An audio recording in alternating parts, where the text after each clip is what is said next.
Well, hello there. Welcome to another beautiful morning up north. I'm Pat Kreitlow here on Lake Wissota, letting you in on some of the interviews that I do for my day job over at Up North News. My guest today is State Senate candidate Mike Van Someren. He is standing by. We'll also have our question of the week. It deals with data centers. You would have gotten a first look at it yesterday if you had signed up for our newsletter. Do that over at upnorthnewswi.com. Our history lesson today includes tipping our cap to Mr. Baseball. I hope you stayed warm over the weekend. For folks that might have missed it last week, we were supposed to be in Dallas this past weekend visiting a daughter and grandkids. And you saw what things look like in Texas and other parts of the South, and it was not a good travel weekend. So I'm glad we just kind of put that off for a little bit here, and we'll get to see family again sometime soon, hopefully under better travel conditions. All right, as I mentioned, Mike Van Someren is standing by, but first, of course, it's been a terrible weekend. It's been a tragic weekend. It's been a weekend of reactions from our own federal government that, I mean, I'm naturally cynical to begin with, and I just did not know that we would see the kinds of things that we're seeing in the aftermath of violence on the streets. As much as I try to write and say things in my own voice, I did have a hard time summarizing something that I think needs to be said about recent events. And since someone else said it better than any of the drafts that I'd written, let me begin with a short weekend post from Pete Buttigieg. He wrote the following: "If there was ever a moment for libertarians and conservatives to step up and join the rest of us, we are in it. Americans have to unite and stop this descent from a freedom-loving nation into the kind of place where masked, militarized government agents are sent to politically non-compliant areas to roam the streets, terrorize civilians, and deploy violence with impunity." And those last few words are very important. Militarized government agents are sent to politically non-compliant areas to roam the streets and deploy violence. This is not about law enforcement. It never was. Law enforcement was used as a cover. And I hope more people are figuring that out by now, because that's a hallmark of the far right. They talk about backing the blue and backing the badge unless it's not convenient for them, like the Capitol Police and other law enforcement heroes from the January 6th insurrection. If this were about law enforcement, Donald Trump would take notes from the Obama years. There were 2.5 million deportations. They were done by the book and without civil unrest, and he only needed to determine how to make the process work faster and for more undocumented immigrants, but he chose to make it a spectacle. He chose violence. I add parenthetically that neither Obama nor Trump should get points for mass deportations. We don't need them. We need immigration reform, the kind that Donald Trump single-handedly killed so that he could put in place this race-based roundup of anyone on the streets of any city he chooses to send his private militia to. But lacking that immigration reform, there was already a path to accelerate deportations, and Trump, as I said, literally chose violence. It's a pretext for a permanent militarized presence in American cities, something just short of martial law, because he knows that's too obvious. But by using his new private militia, formerly known as ICE, he has found a different way to bolster the self-fulfilling prophecy of conservatives. The folks that tell you that cities are these big, bad places. They're not. They have all the challenges of cities, always have. But because people in cities understand the value of community, they tend to vote Democratic. And they understand that the rugged individualism myth of the right wing is a fairy tale. And so that's why Trump wants troops in the streets. It's what prompted the Pete Buttigieg quote above, and what I'd also add about the conservatives and libertarians around us, whose voices are needed like never before. It's no surprise that I have issues with folks who normally engage in all kinds of mental gymnastics to claim the Second Amendment is much more than what it was actually meant to be. We are so far beyond a well-regulated militia. Now we've reached the point where a president has a personal militia, far from well-regulated, given permission to do everything we were warned about back in the day when they kept telling us about Bill Clinton's jackbooted thugs. Well, now the actual stormtroopers have been deployed by an authoritarian government. They're gunning down people without fear of consequences. They're executing people in the streets, in part for being armed, even if they're legally licensed to carry. And yet somehow all of the Second Amendment lions have become kittens because the state-sanctioned violence is coming from their side. I didn't think there was supposed to be a partisan twist to the Second Amendment. It's a freedom or it's not. So where are the people who used to warn us about a big federal government that was all about power, intimidation, and fear? I don't know how much of it is cowardice or how much is duplicity, but a whole lot of the "don't tread on me" folks can't bring themselves to say something isn't right here. They need to understand that Renee Good and Alex Preddy were the people you predicted would suffer when big government no longer felt constrained by norms, by laws, by the Constitution, by any standard of human decency. If conservatives and libertarians can't meet us halfway on that point, how about at least calling out the outright lying by this administration? You know, in both cases, the bodies of the victims were still warm when these politicians were smearing them as domestic terrorists. They knew the video showed otherwise, so they had to push a narrative quickly and repeatedly. But anyone still giving Trump and his militia the benefit of the doubt should also still have the integrity to say that a thorough investigation needs to be done in both cases to determine if the officers should face consequences for their decision to use deadly force in that moment. Anointing both of these gunmen as innocent and disparaging the victims is not in keeping with our national pledge of equal justice under the law.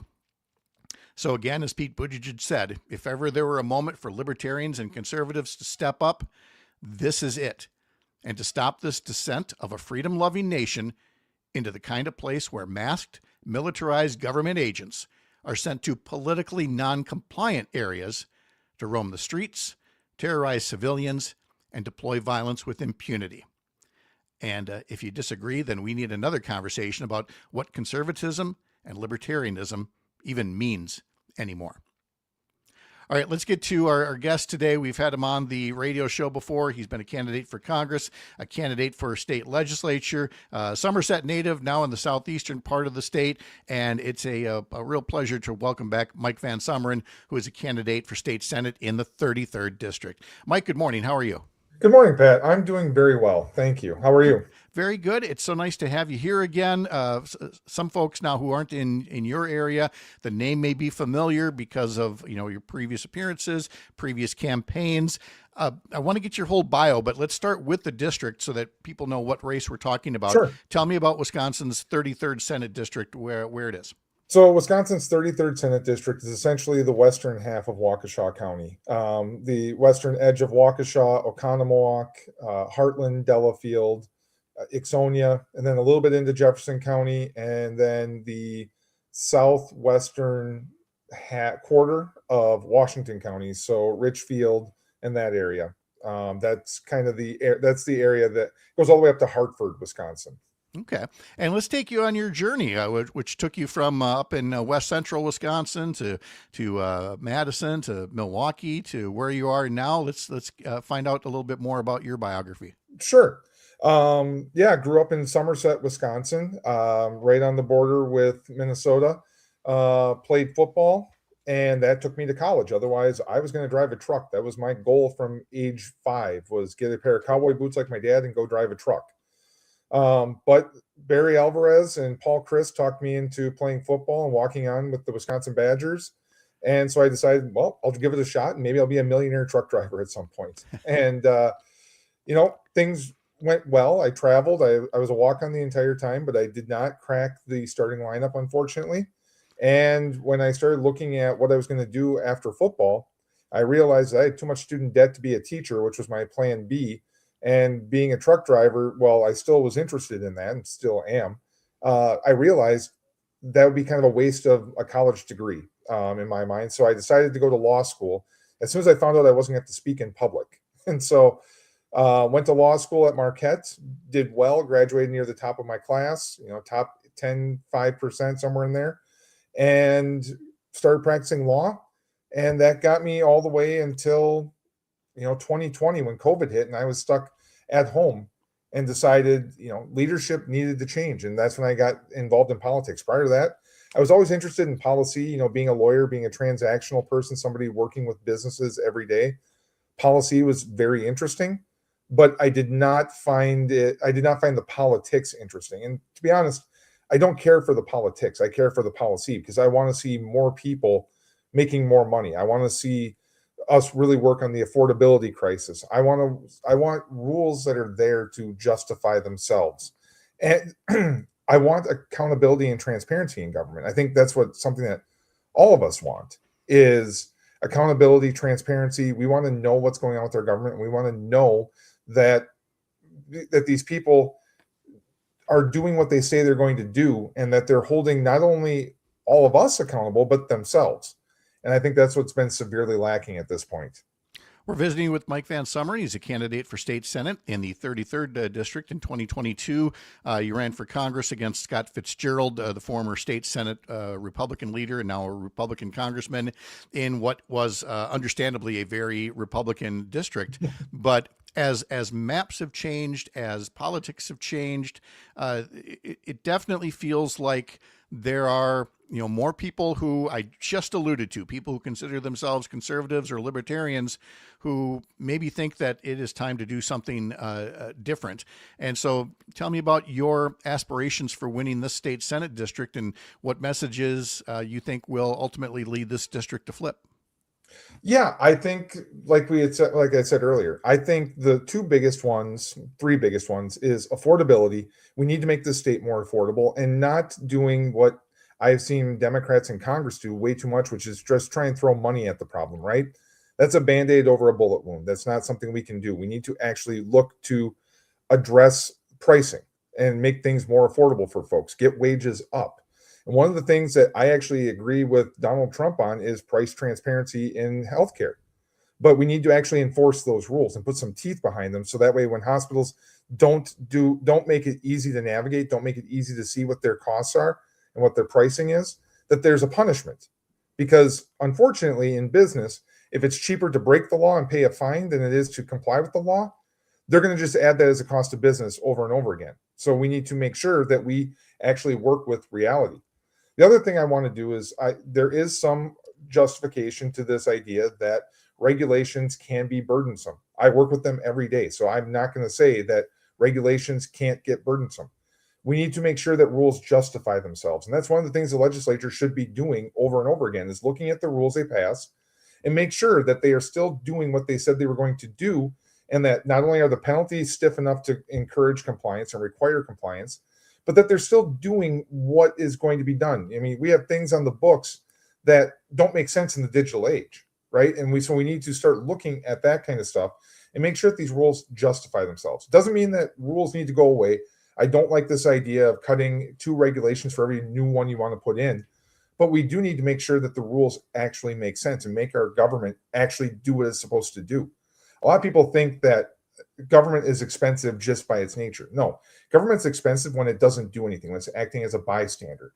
That's when government's expensive, because now you're paying for it and it's not doing anything. Government, when it's actually doing its job, then you actually get some bang for your buck when it's being effective. And that's something I've been trying to harp on people, is we don't need to just cut government for the sake of cutting government. We need to make sure that government actually works for us. And then finally, accountability and transparency.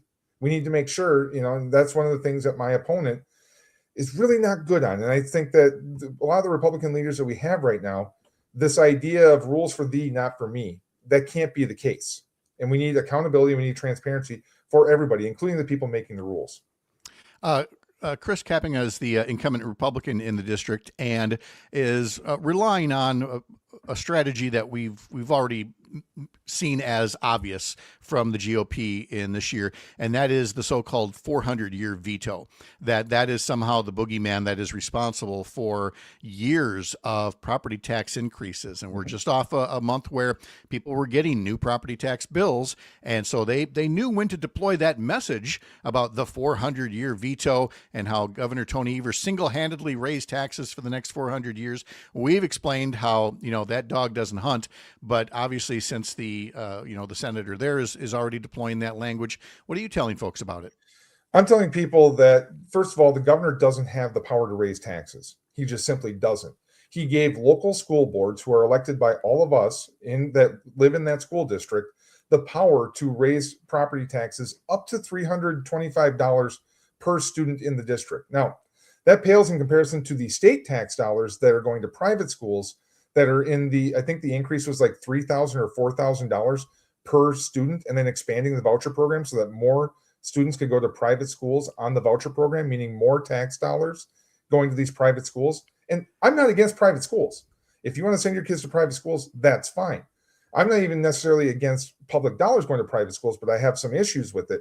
The bigger problem I have is that these schools don't have to test everybody in that school just because they're getting public dollars. They don't have to have the same strings attached that public schools do. They don't have to provide special education services. They don't have to accept every student that applies.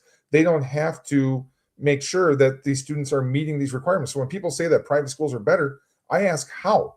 How can you say that? Because the schools that do test, they typically only test the voucher students. And those students don't perform better on testing. And then they come out and say, well, that's because these students come from lower income communities, and that's why they're here in the first place. So of course they're going to perform worse. And it's like, well, wait a minute.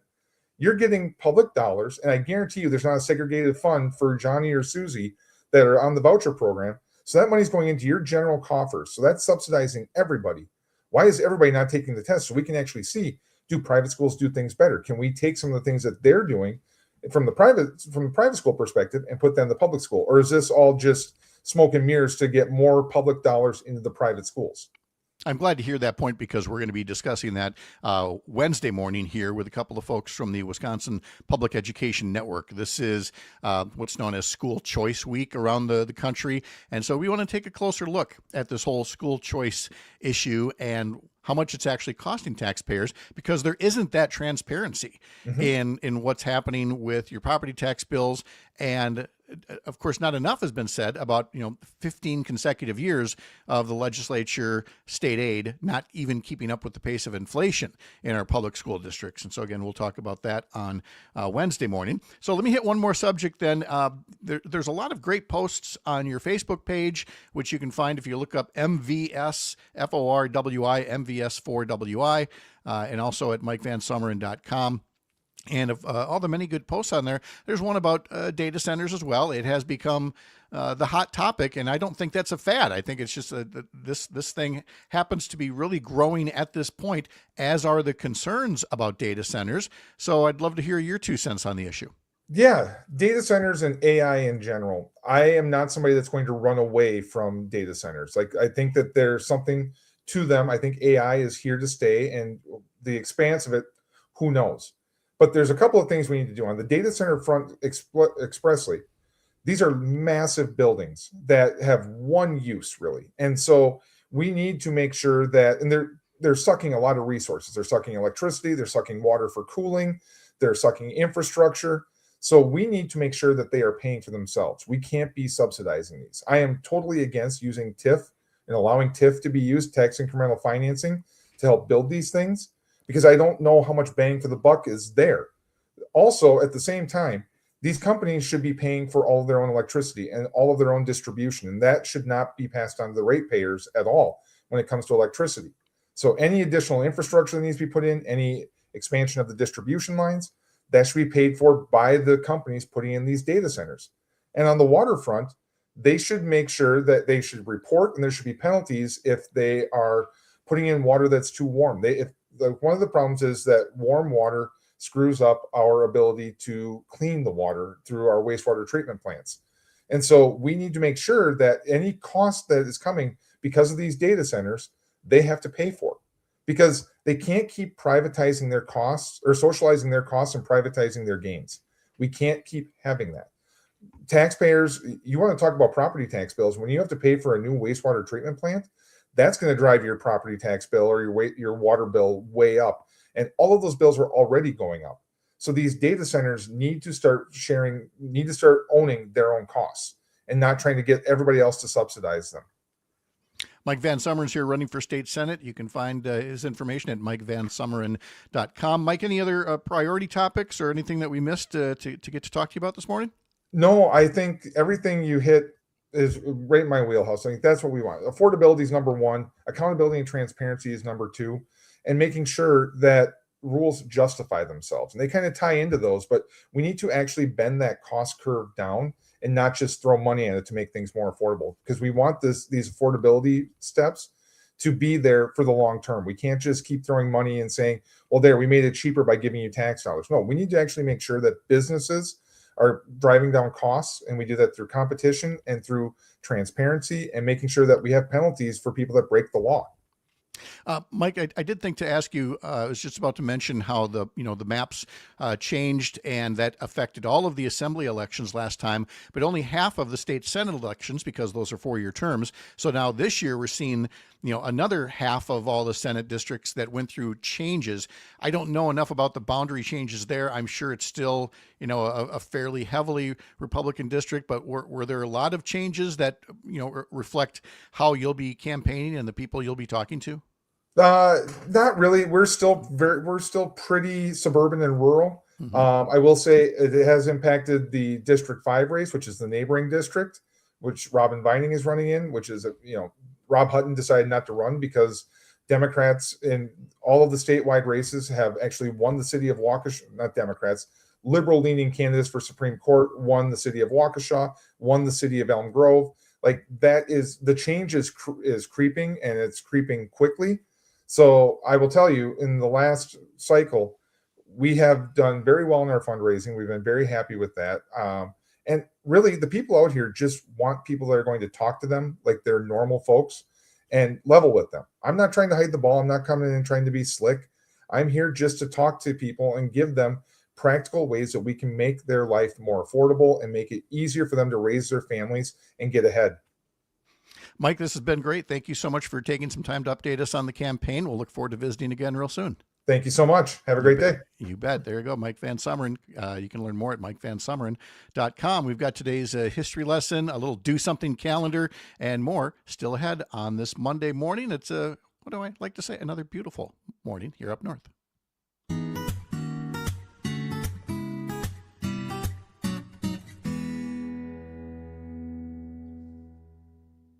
All right, let's take a look at today's history lesson, shall we? It's a pretty short one, and I'll put links up in the comment sections later in case you want to see some of the videos to the tunes that we're playing. On this day in 1973, Elton John released his 6th studio album called Don't Shoot Me, I'm Only the Piano Player. It featured Crocodile Rock, which was Elton John's first #1 hit in the States, and Daniel. On this day in 2010, Lady A released their 2nd album, Need You Now, with the title track that went to #1, and that album sold more than 4 million copies. A couple of celestial birthdays today. Mr. Baseball, Bob Uecker, was born this day in 1934. Eddie Van Halen was born this day in 1955, so 71 years ago now. Ellen DeGeneres is on today's birthday list of those still amongst us. 67 years old today. Wayne Gretzky, the hockey great, is 64. Andrew Ridgeley from Wham is 62 today. And one of my favorite singers, Anita Baker, is 67.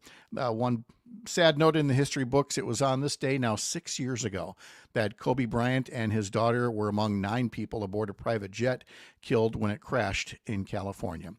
Let's talk about our question of the week here. And again, you can get it through our Sunday morning newsletter. Head to upnorthnewswi.com/newsletter or hit subscribe up in the top banner of the homepage. And it's about data centers that we were just talking to Mike about there. And it's more about what the legacy of the data centers will be, not whether you are in favor or against any given proposal right now. The question is, how do you think Wisconsin will handle the growing demand for data centers? What kind of a report card grade will we give our state a decade from now? So it's just letter grades. Are we going to, a decade from now, say that Wisconsin handled data centers with an A and that we handled data centers better than other states? Will we give ourselves a B? That will have data centers, but there will be a couple of examples of poor planning that either impacted the environment or had a financial impact on the community. You could give the grade C, a real mixed bag of data center impacts. Some embrace best practices. Another has proven to be a drain on resources.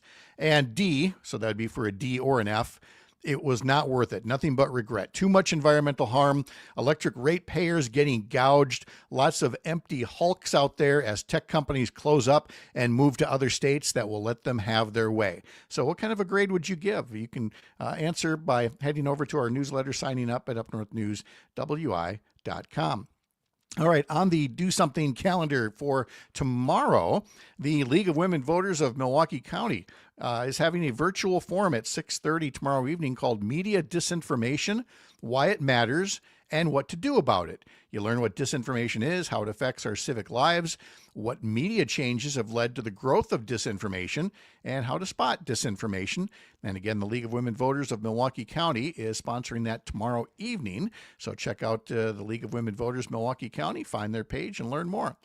There is also tomorrow from the Democratic Party of Grant County a meeting entitled Immigration Facts and Myths.